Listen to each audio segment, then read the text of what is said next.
If I didn't have my own publishing company, had the song not already been a hit, it might have been different. But I couldn't give somebody half of a song that had already been #1, and that was, was evident, had already proved itself. Dolly Parton, the beloved country legend known for her glittering smile and larger-than-life heart, has finally let the world in on a secret she's kept for decades. At 79, she's naming the 6 singers she secretly despised the most, and fans are stunned. Behind the rhinestones and charm were rivalries, betrayals, and backstage drama no one saw coming. So who made the list, and what really went down between Dolly and these stars? Join us as we uncover the shocking truths that are rewriting everything we thought we knew about America's sweetheart. Number 6. Porter Wagoner. The mentor who ended up suing her in court. He discovered her, championed her talent, and helped launch her into stardom. But in the end, he dragged her to court. Porter Wagoner wasn't just a duet partner to Dolly Parton. He was her mentor, her ticket to national television, and for a time, the man behind the curtain of her early fame. In 1967, millions of Americans first saw Dolly when Porter brought her onto his show, The Porter Wagoner Show. With her striking looks, distinctive voice, and warm Southern charm, she quickly became a fan favorite. Side by side, the two lit up the stage and climbed the country music charts, forming one of the most iconic duos the genre had ever seen. But what fans didn't see was what happened once the cameras stopped rolling. Behind the scenes, their relationship was far from simple. Porter was known for being intense, controlling, and very protective of his fame. At first, Dolly was the newcomer, the apprentice learning the ropes, but her talent was impossible to ignore. Audiences loved her, and soon her star began to outshine his. That shift in the spotlight created tension. She wasn't just the girl he had taken under his wing anymore. She was becoming a star in her own right, and that didn't sit well with him. As her popularity soared, so did her dreams. Dolly wanted more than just to be part of a duo. She wanted her voice, her brand, and her creative freedom. But breaking away wasn't easy. Porter didn't take her desire for independence as a career move. He saw it as betrayal. So when she announced she was leaving the show in 1974, the emotional fallout was intense. He felt abandoned. She felt stifled. But she left anyway, determined to carve her path. Then, 5 years later, the past came crashing back. In 1979, Porter stunned the country music world by suing Dolly for $3 million. He claimed she had broken their contract and wanted a cut of her solo success.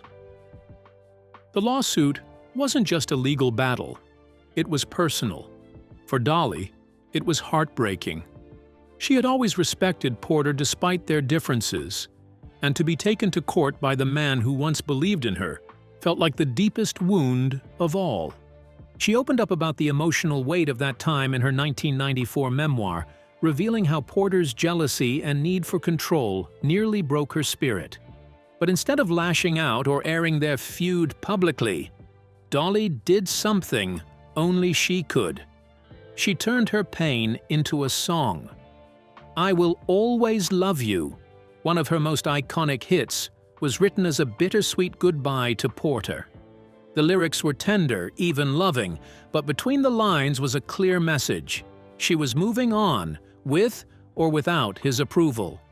The lawsuit cast a long shadow over one of the most important transitions in Dolly's career. It was a painful reminder that fame often comes with a price. Although she and Porter eventually reconciled before his death in 2007, the scars from that chapter never fully healed. Dolly never aired her grievances in interviews or lashed out in anger, but she never forgot the hurt either. What started as a mentorship turned into a power struggle. Then, a courtroom fight. And yet, through it all, Dolly held her head high, proving that no matter how bitter the ending, she would always write her final verse. And just when Dolly believed she'd left that pain in the past, a new voice from the indie scene emerged, taking a very different kind of jab. Number 5. Jeff Tweedy, the indie rock star. In 2023, during what was supposed to be a light and playful interview, Jeff Tweedy, the frontman of the beloved indie rock band Wilco, was asked a simple question. What's one song that just doesn't move you emotionally? It was meant to be harmless, the kind of casual moment that usually gets shrugged off. But what Tweedy said next did anything but fade quietly into the background. Without hesitation, he named "I Will Always Love You." To many, it felt like a musical sin. This wasn't just any song. "I Will Always Love You" is more than a ballad. It's a legendary piece of music history. Written by Dolly Parton in the 1970s and later immortalized by Whitney Houston's powerhouse rendition, the song has touched hearts across generations, from tearful goodbyes to wedding dance floors. It's a song people connect to deeply, often through personal memories that linger for a lifetime. So when Tweedy dismissed it as something that just never connected with him, the backlash was immediate and intense. Fans didn't hold back. Country music devotees, pop music lovers, and even everyday listeners flooded social media in a storm of disbelief. For them, it wasn't just about the song. It was about what that song stood for. The lyrics had helped people grieve, fall in love, heal from heartbreak, and remember those they'd lost. For someone in Tweedy's position to brush it off so casually felt less like an opinion and more like an insult. And yet, as the online firestorm raged on, Dolly Parton said nothing. No interviews, no tweets, no cryptic jabs. She didn't fire back, and she didn't try to prove a point. But she didn't need to. Dolly has always carried herself with a calm confidence, the kind that doesn't require shouting to be heard. Her silence wasn't weakness. It was poise, and in its own quiet way, it said more than any rebuttal ever could. What followed was even more telling. As Tweedy prepared to release his next project, something strange happened. It landed with a thud. No media buzz, no viral moments, no meaningful traction. The very industry that once buzzed around him seemed oddly quiet. Fans began to whisper, "Is this what happens when you take a shot at someone like Dolly Parton? Was it bad timing, or had he touched a cultural nerve that subtly echoed back?" Because here's the truth. Dolly doesn't need to curse her critics. Her career has been built on grace, resilience, and an unshakable sense of self. She's walked away from betrayal, shrugged off industry snubs, and answered lawsuits with chart-topping songs.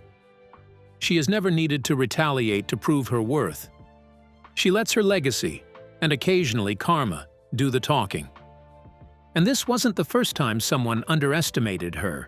Before Jeff Tweedy, there were plenty who tried to minimize her influence, only to watch her rise even higher. Friends turned into rivals, critics became afterthoughts, and those who doubted her eventually had to reckon with just how wrong they were. Dolly Parton doesn't need to defend "I Will Always Love You." The world already has. Number 4. Linda Ronstadt and Emmylou Harris. They were three of the most powerful women in music: Dolly Parton, Linda Ronstadt, and Emmylou Harris. Legends in their own right, each had already carved out an iconic legacy by the time the idea for a joint album first came to light.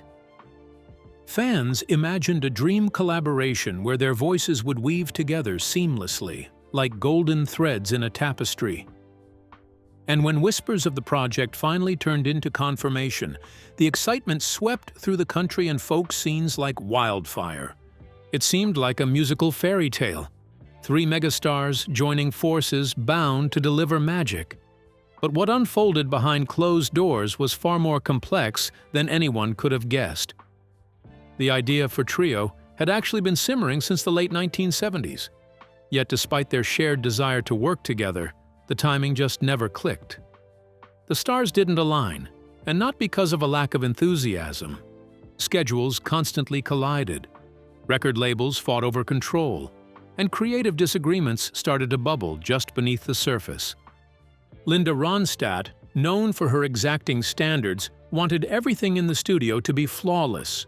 She was deeply invested in the technical side of things, demanding precision in every vocal take. Emmylou Harris, on the other hand, leaned into the raw, instinctive emotion of country music. Her approach was more fluid, more about feeling than perfection. Then there was Dolly. By that point, a full-blown superstar whose brand was expanding far beyond music. She was juggling movies, solo albums, and a growing public image that was hard to contain. Despite their deep admiration for one another, the trio couldn't seem to get past the tension. Dolly never aired her frustrations in public, always keeping the drama under wraps. But years later, she offered a rare glimpse into what happened behind the scenes. "We had 3 different careers and 3 different ideas," she explained, "but we loved singing together." That single line said so much. It was honest, respectful, and quietly revealing. When Trio finally dropped in 1987, it was everything fans had hoped for and more. The album became both a commercial success and a critical darling. It picked up awards, sold well, and played a major role in bringing traditional harmonies back into the spotlight. More importantly, it reminded the industry that women could collaborate without competition and lead with grace, strength, and undeniable talent. Yet even with all that success, Trio was short-lived. Follow-up projects were delayed. Reunions were rare. The harmony that had sounded so effortless in the studio proved difficult to sustain in real life. Each woman had her own path, her own demands, and her own momentum pulling her in different directions. Trio was not a foundation for a band. It was a moment in time, a fleeting but beautiful chapter that left fans wanting more. And just when it seemed like Dolly was finally getting the recognition she deserved for her songwriting and versatility, something unexpected happened. A younger voice, a global powerhouse, stepped into the spotlight and took one of Dolly's most personal songs and made it her own. Next is a song that overshadowed her. But why did it feel like a tribute and a takeover at the same time? Stay right here. Number 3. Whitney Houston's song that overshadowed her. When Whitney Houston delivered her heart-wrenching rendition of "I Will Always Love You" in The Bodyguard, the world stopped and listened. Her voice soared with so much passion and raw emotion that it etched itself into pop culture forever. The track didn't just top charts. It shattered them, claiming the #1 spot in dozens of countries and becoming one of the best-selling singles of all time. Whitney's version was everywhere, in romantic montages, dramatic finales, and tearful tributes. But as the spotlight beamed brighter on Whitney's performance, something unexpected started to happen. People began to forget who wrote the song in the first place. It was Dolly Parton's words and melody, born from a painful professional goodbye, that gave the song its soul. Yet for a while, her authorship slipped from public memory. Industry insiders whispered, did Dolly feel erased from her creation? Did she simmer in silence as her legacy was blurred? But if there were any traces of resentment, she never let them show. When asked how she felt about Whitney's version, she didn't lash out or reclaim the mic. Instead, she simply said, "I cried when I heard it. Not because of the money, but because it was just so beautifully done." But don't mistake grace for naivety. Dolly might be tender-hearted, but she's no fool. She kept full publishing rights to the song, a rare move at the time.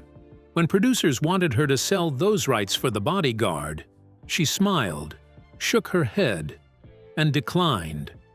The result? A windfall of royalties that she later used to invest in a strip mall in Nashville. Quietly, wisely, and on her terms, Dolly let the world sing her words while she cashed the checks behind the scenes. That delicate balance of staying humble while never letting go of control is the secret ingredient to Dolly's staying power. And yet the tension between fame, legacy, and respect never goes away, especially when it comes from places closer to home. For instance, when Dolly used her platform to support civil rights, she found herself in unfamiliar crosshairs. Her statement, "If you're not comfortable with gay people, you're the problem," was praised by progressives and human rights advocates. But conservative circles, long her fan base stronghold, pushed back. Facebook threads lit up with fury. Radio stations quietly pulled her songs. Pundits who once called her America's sweetheart began to question if she'd gone too far. But Dolly didn't flinch. She didn't soften her message or apologize for speaking out. She stood by her words. Then came the pandemic. As fear and misinformation spread, Dolly did something rare for a celebrity. She wrote $1 million check to fund vaccine research at Vanderbilt University. When the Moderna vaccine rolled out, she rolled up her sleeve on camera in a sparkly, cold-shouldered top and sang a cheeky version of Jolene to mark the moment. It was classic Dolly, charming, unbothered, brave. But once again, backlash followed. Anti-vaxxers flooded her comments, trolls labeled her a traitor, and conspiracy theories churned. Still, Dolly stayed quiet, then doubled down. She encouraged her fans to trust science. She reminded them to take care of each other, because she's not here to be liked by everyone. She never was. Dolly Parton doesn't belong to any side. She belongs to herself. Her voice may be soft, but her silence is sharper than most people's loudest outbursts. And it's not just the public she remembers. Behind closed doors in a Nashville industry panel sometime in the 2010s, a young up-and-coming country artist made a flippant remark that echoed like a slap. Dolly Parton hasn't mattered to country radio in 20 years. The room fell silent. No one defended her. No one objected. The moment didn't make headlines, but it traveled in whispers, like smoke slipping through cracks. A few months later, that same artist, now climbing fast, invited Dolly to join his nationwide tour. A surefire hit, media gold, sold-out stadiums. And Dolly? She declined. Politely, quietly, no explanation. Just a soft no. But insiders say she hadn't forgotten. She remembered the words. She always does. Because if there's one thing Nashville has learned, when Dolly doesn't clap back, it's not because she didn't hear you. It's because her silence is the clapback. On the next page is the goddaughter. She let go of her way. But did that freedom come at a cost no one expected? Keep watching. Number 2. Miley Cyrus, her goddaughter. She didn't just take a different path. She blazed it in combat boots and glitter. Miley Cyrus, the once wide-eyed Disney darling known as Hannah Montana, didn't slowly mature out of her child star image. She blew it up. With wild hair, wilder performances, and a voice that grew stronger with each controversy, Miley wasn't asking for permission. She was making a statement.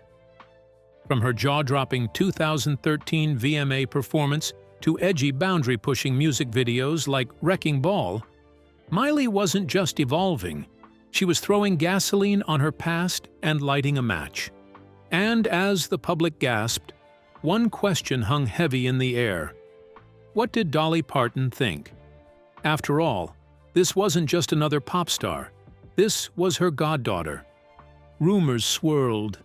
Some imagined Dolly watching in silent horror, pearl clutching at the provocative headlines, the bold lyrics, and the twerking. Could the country music queen really approve of this cultural wildfire? Wouldn't she have something to say? Turns out, she did, but not what anyone expected. Dolly, ever the epitome of grace and wisdom, didn't scold or shame. "I've told her things only a godmother can say," she revealed in a 2023 interview.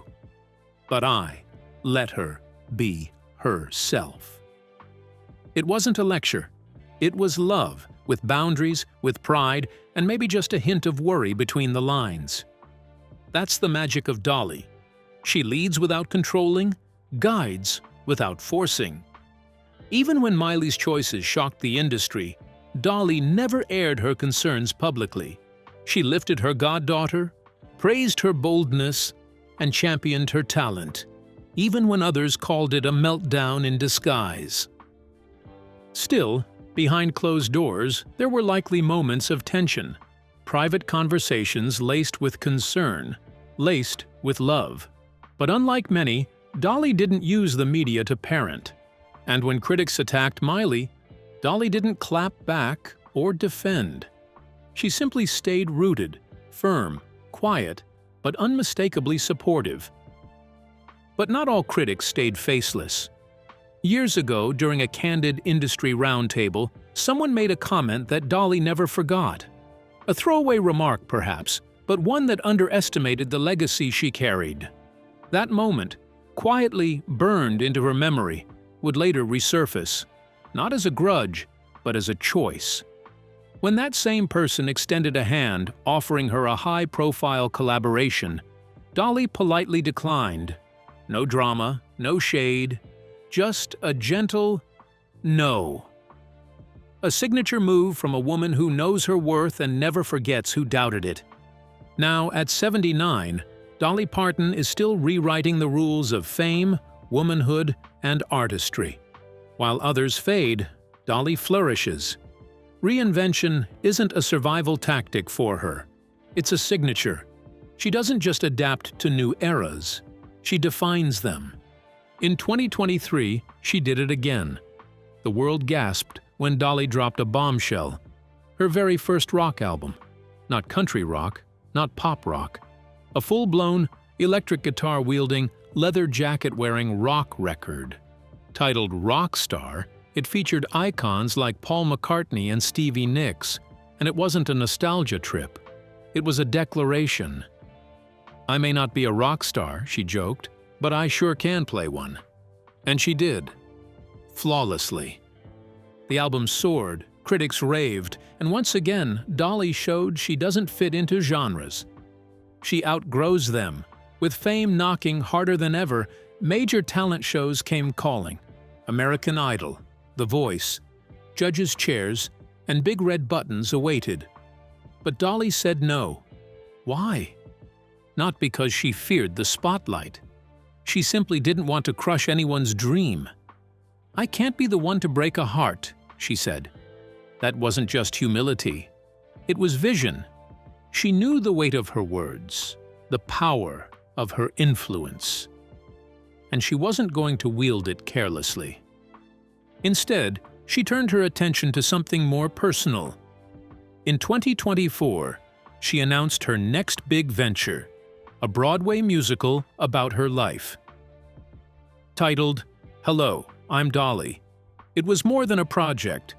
It was a full-circle moment.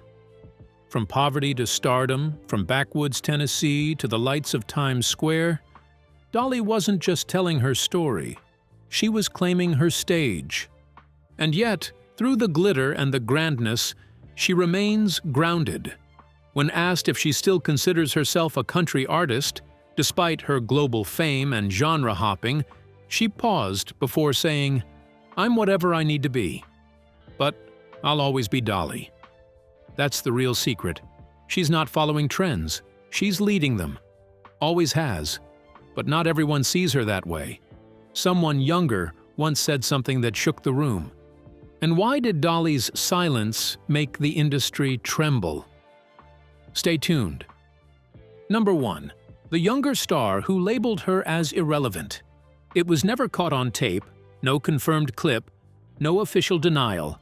But the whispers began in the early 2010s during a live panel featuring rising stars in country music.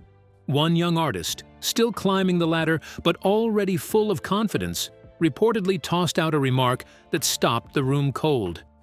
She hasn't mattered to country radio in 20 years. It wasn't shouted. It wasn't bold. It was quiet, almost careless. But the effect was instant. The air went still. People shifted uncomfortably. No one clapped back. No one stepped up to defend her. Those who witnessed it said the silence that followed was more powerful than any argument. The name they wouldn't say aloud? Dolly Parton. As always, Dolly kept it classy. She didn't name names. She didn't go on talk shows or post cryptic quotes. But a few months later, that same young artist extended an olive branch, or maybe a publicity stunt. He invited Dolly to join him on stage for a duet during his national tour. Sold-out arenas, media buzz, lights, cameras, everything in place. Dolly declined. Insiders close to her circle let one message slip. Why sing beside someone who thinks you're irrelevant? That one sentence spread like wildfire in fan forums and music blogs. The story took on a life of its own. Because when Dolly chooses silence, it's not an absence. It's a message, a boundary, a reckoning wrapped in rhinestones. For over 50 years, Dolly has met disrespect with poise and turned insults into platinum records. But make no mistake, beneath the sweet laugh and sparkle lies a woman who never forgets. And while the country charts may move on, Dolly Parton rewrites the game on her terms. So, which of these 6 singers do you think Dolly Parton hated the most? Share your thoughts in the comments, and make sure you like and subscribe.